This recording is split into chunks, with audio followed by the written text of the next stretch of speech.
Hello guys, நான் உங்க trending Tamil Gopi. JEE மெயின்ஸோட செஷன் 1ஓட ஆன்சர் கீ ரெஸ்பான்ஸ் ஷீட்லாம் ரிலீஸ் பண்ணிட்டாங்க. உங்களுக்கு எவ்வளவு மார்க் வருது அப்படிங்கிறது இப்போ தெரிஞ்சிருக்கும். அது மட்டும் இல்லாமல் ரொம்ப முக்கியமாக அதை சேலஞ்ச் பண்ணுறதுக்கான டைமும் கொடுத்துட்டாங்க. அதாவது பிப்ரவரி 6ஆம் தேதி நைட்டு 11:50 வரைக்கும் நீங்கள் சேலஞ்ச் பண்ணிக்கலாம். அதாவது என்டிஏ ஒரு ஆன்சர் கீ கொடுத்துருக்காங்கல்ல, அதில் அவங்க கொடுத்துருக்கக்கூடிய ஆன்சர் கீயே தப்பாக இருந்ததுன்னா நீங்கள் வந்து அதை சேலஞ்ச் பண்ண முடியும். ஸோ இப்போ என்ன மேட்ருன்னா, இது ஒரு பக்கம்.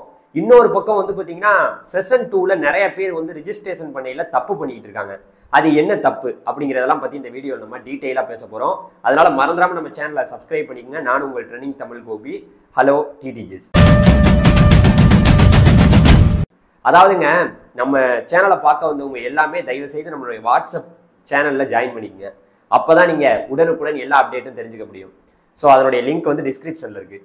இப்போ என்னன்னாங்க, இந்த ஜேஇ மெயின்ஸோட செஷன் 1ஓட ஆன்சர் கீ ரிலீஸ் பண்ணியிருக்காங்க. இது வந்து பார்த்தீங்கன்னா ஃபைனல் ஆன்சர் கீ கிடையாது. ஃபைனல் ஆன்சர் கீங்கிறது வந்து பார்த்தீங்கன்னா உங்களுக்கு ரிசல்ட்டு பிப்ரவரி 12ஆம் தேதி அப்போ தான் வரப்போகுது. அன்னைக்கே உங்களுக்கு ஃபைனல் ஆன்சர் கீயும் வந்துடும், உங்களுடைய பர்சன்டேஜ் என்னங்கிறது அப்போ வந்துடும். நீங்கள் இப்போ போட்டுக்கிட்டு குழப்பிக்கிட்டு இருக்க தேவையில்ல. நீங்கள் இப்போ பார்க்க வேண்டியது எல்லாமே உங்களுடைய மார்க் எவ்வளோ அப்படிங்கிறத பார்த்தா போதும். அதாவது உங்களுடைய ரெஸ்பான்ஸ் ஷீட்டை நீங்கள் போய் உங்களுடைய வெப்சைட்லேயே நீங்கள் வந்து ரெஸ்பான்ஸ் ஷீட்டை பார்க்கலாம். உங்களோட அப்ளிகேஷன் நம்பரு, உங்களுடைய பாஸ்வேர்ட் போட்டிங்கன்னா ரெஸ்பான்ஸ் ஷீட்டில் நீங்கள் வந்து என்ன மாதிரி வந்து பார்த்தீங்கன்னா ஆன்சர் பண்ணியிருக்கீங்கிறது வந்துடும். ஆன்சர் கீயை வச்சு நீங்கள் வந்து பார்த்தீங்கன்னா அதை மேட்ச் பண்ணி பார்க்கலாம். அந்த கொஸ்டின் ஐடியையும் இதையும் வந்து சேமாக இருக்கா, நம்ம எத்தனை வந்து பார்த்தீங்கன்னா நமக்கு மார்க் வருது. கிட்டத்தட்ட 75 கொஸ்டின் அட்டன் பண்ணியிருக்கோம். அதில் வந்து பார்த்தீங்கன்னா ஒரு கொஸ்டினுக்கும் 4 மார்க்கு. ஸோ அதில் எவ்வளோ மார்க் நமக்கு வருதுங்கிறது உங்களுக்கு தெரிஞ்சிருக்கும். ஸோ இப்போ ஒரு இடத்துல வந்து இந்த பர்சன்டேஜ் வரும், இந்த மார்க் எடுத்தால் இந்த பர்சன்டேஜ் வரும், அப்படி இப்படின்னு சொல்லிட்டு இருக்காங்க. என்னையை பொறுத்த வரைக்கும் இந்த ஜேஇங்கிற எக்ஸாமை பொறுத்த வரைக்கும் இது வந்து பார்த்தீங்கன்னா அதாவது பல ஷிஃப்டாக நடந்திருக்கு. இது வந்து வெயிட்டேஜ், ஒரு பேப்பரும் எந்த லெவலுக்கு வெயிட்டேஜில் இருக்கோ அதை பொறுத்து வந்து பார்த்தீங்கன்னா உங்களுக்கு பர்சன்டேஜ் வந்து கொடுப்பாங்க. ஏன்னா ஒரு ஷிஃப்ட்டு ஈஸியாக இருந்திருக்கும், ஒரு ஷிஃப்ட்டு ரொம்ப கஷ்டமாக இருந்திருக்கும்.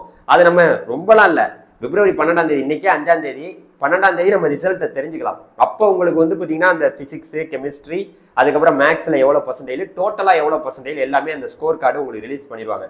ஓகேவா? அப்போ நீங்கள் டீட்டெயிலாக தெரிஞ்சுக்கலாம். உங்களோட மார்க் ரொம்ப கம்மியாக இருக்கும் பட்சத்தில் இப்போ நிறைய பேர் நான் சொன்ன மாதிரி செஷன் 2க்கு அப்ளை பண்ணிட்டு இருக்காங்க. இந்த செஷன் 2க்கு அப்ளை பண்ணையில் எல்லாருமே ஒரு தப்பை பண்ணிடுறாங்க. அதாவது செஷன் 2க்கு யார் வேணாலும் அப்ளை பண்ணலாம். செஷன் 1ல் அப்ளை பண்ணவங்க செஷன் 2லையும் அப்ளை பண்ணலாம். செஷன் 2க்கு நான் இது வரைக்கும் செஷன் 1லேயே கலந்துக்கல, நான் செஷன் 2க்கு புதுசாக அப்ளை பண்ணணும்னு நினைக்கிறவங்க கூட அப்ளை பண்ணலாம். இதில் என்ன பண்ணுறாங்கன்னாங்க, அவங்களுடைய அதாவது வந்து அவங்களுக்கு ரிஜிஸ்ட்ரேஷன் பண்ணையில் அவங்களுடைய கேட்டகிரி கேட்குது. அவங்களோட கேட்டகிரினா தமிழ்நாட்டில் உங்களுக்கு தெரியும் என்னென்ன கம்யூனிட்டி இருக்குது. அதாவது ஒன்று வந்து OC, BC, BCM, MBC, SC, SCA, ST, இதெல்லாம் தமிழ்நாட்டில் இருக்கக்கூடிய நம்ம கம்யூனிட்டி. இதில் வந்து நம்ம இந்தியா லெவலில் போகும்போது வந்து பார்த்தீங்கன்னா அதாவது வந்து பிசி, பிசிஎம், எம்பிசி கம்யூனிட்டி வந்து ஓபிசி என்சிஎல்ல போவாங்க. அதாவது அதுக்கு வந்து அவங்களுடைய வருமானத்தெல்லாம் பார்ப்பாங்க, அவங்களுடைய இன்கம் எவ்வளோ வருது அதை பொறுத்து வந்து பார்த்தீங்கன்னா அவங்க ஓபிசி கேட்டகரியாக அங்கே கணக்கிடப்படுவாங்க. அதாவது இந்த ஓபிசியில் நாங்கள் எதுக்கு வரணும் அப்படின்னு நீங்கள் கேட்கலாம். அதாவது நான் சொல்கிறேன் கேளுங்க, நம்ம இந்திய லெவலில் ரிசர்வேஷன் வேற, நம்ம தமிழ்நாட்டில் இருக்கக்கூடிய இடஒதுக்கீடுங்கிறது வேற, இந்தியாவில் இருக்கக்கூடிய இடஒதுக்கீடுங்கிறது வேற. அதாவது செஷன் 2ல அதை நீங்கள் கேட்டகரியை கொடுக்கும்போது நீங்கள் ஓபிசின்னு கொடுங்க. நீங்கள் போய் ஓபிசி சர்டிஃபிகேட் உங்களுடைய பக்கத்தில் இருக்கக்கூடிய நெட் சென்டரில் கூட நீங்கள் அப்ளை பண்ணி வாங்கிக்கலாம். அதே போல் இப்போ பாருங்கன்னு வச்சுங்களேன், நம்ம இந்தியாவில் இருக்கக்கூடிய இடஒதுக்கீடு ஜென்ரலு, ஓபிசி, என்சிஎல், அதுக்கு அடுத்து வந்து பார்த்தீங்கன்னா இடபிள்யூஎஸ், எஸ்சி, எஸ்டி இப்படி தான் கொடுக்குறாங்க. இதன் அடிப்படையில் தான் ஜோசா கவுன்சிலிங் மூலியமா நீங்கள் ஜேஇ மெயின்ஸில் எவ்வளோ பர்சன்டேஜ் எடுத்தாலுமே இதன் அடிப்படையில் தான் நீங்கள் இந்தியாவில் இருக்கக்கூடிய ஐஐடி, என்ஐடி, IIIT, ஜிஎஃப்டிஐயில் போயிட்டு வந்து பார்த்தீங்கன்னா நீங்கள் படிக்க முடியும். இதன் அடிப்படையில் தான் உங்களுக்கு வந்து பார்த்தீங்கன்னா சீட்டே கொடுக்கப்படுது. அப்போ நீங்கள் ஜென்ரலாக போயிடுவீங்க. நீங்கள் ஓபிசிங்கிற அதனுடைய இடஒதுக்கீடை நீங்கள் வாங்கலைன்னா நீங்கள் ஜென்ரலாக போயிடுவீங்க. உங்களுக்கு வெறும் 40% தான் கிடைக்கும். அதே நீங்கள் ஓபிசி அந்த சர்டிஃபிகேட் வாங்கியிருந்தீங்கன்னா உங்களுக்கு 27% கூட கிடைக்குது. 40ம் கிடைக்குது, அதை விட கூட 27% கிடைக்குது. அதுக்கு நீங்கள் தான் தயவு செய்து போய் நீங்கள் அதை வாங்கி அங்கே கேட்குறாங்க, உங்களுடைய அந்த கேட்டகரி சர்டிஃபிகேட்டோட அந்த ஐடி கேட்குறாங்க, சர்டிஃபிகேட் ஐடி நம்பரு, அதை நீங்கள் கொடுத்து நீங்கள் பண்ணிக்கலாம். ஓகேவா? மறந்துடாமல் இதை பண்ணுங்கள். இந்த தப்பை பண்ணிடுறாங்க தமிழ்நாட்டில் உள்ளவங்க எல்லாருமே, அதுக்காக தான் சொல்கிறேன். ஓகேவா? இப்போ 2 விஷயத்த சொல்லிட்டேன், அதை பற்றியும் கவலைப்பட வேண்டியதில்லை. செஷன் 1ல மார்க் கம்மியாக இருக்கலாம், பர்சன்டேஜ் கம்மியாக இருக்கலாம், எப்படி வேணால் வந்திருக்கலாம். செஷன் 2க்கு அப்ளை பண்ணி அதுக்கு நீங்கள் எழுதி பாருங்கள். நான் வந்து என்ன சொல்ல வரேன்னா, இதெல்லாம் ஒரு போட்டித் தேர்வு தான். நம்மளை பொறுத்த வரைக்கும் தமிழ்நாட்டு மாணவர்களாக என்ட்ரன்ஸ் எக்ஸாம் எதையுமே நம்மளால கிளியர் பண்ண முடியல. ஆனால் மற்றவங்களால எப்படி முடியுது அப்படின்னு கேட்டிங்கன்னா நிறைய பேர் ரிப்பீட்டர்ஸ், அதாவது வந்து மறுபடியும் ஜேஇ மெயின்ஸையே எழுதிக்கிட்டே நிறைய பேர் இருந்திருக்காங்க. ஒரு வருஷம் அதை ட்ராப் பண்ணி அதை போய் அதுக்காக வந்து ஸ்டடி பண்ணியெல்லாம் படிச்சுட்டு நிறைய பேர் கிளியர் பண்ண வர்றாங்க.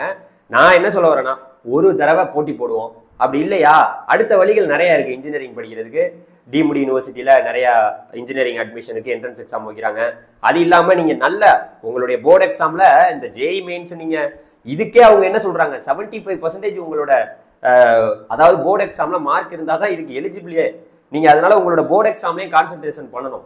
சும்மா நீங்கள் இதையே நம்பிக்கிட்டு ஜேஇ மெயின்ஸ் நம்மளால நல்லா ஸ்கோர் எடுத்து நம்ம போயிடுவோம் அப்படின்னு நினச்சிட்டு இருக்காங்க. போர்டு எக்ஸாம்லேயே கான்சன்ட்ரேஷன் பண்ணுங்கள். ஸோ இந்த வீடியோ இந்த ரிசல்ட்டை பற்றியான ஒரு இன்ஃபர்மேஷனும் செஷன் 2ல் நீங்கள் பண்ணக்கூடிய தப்பையும் பற்றி சொல்லியிருக்கேன். அடுத்தடுத்த வீடியோவில் உங்களுக்கு வந்து எல்லா இன்ஃபர்மேஷனும் கொடுக்க பார்ப்போம். Thank you very much. பாய்.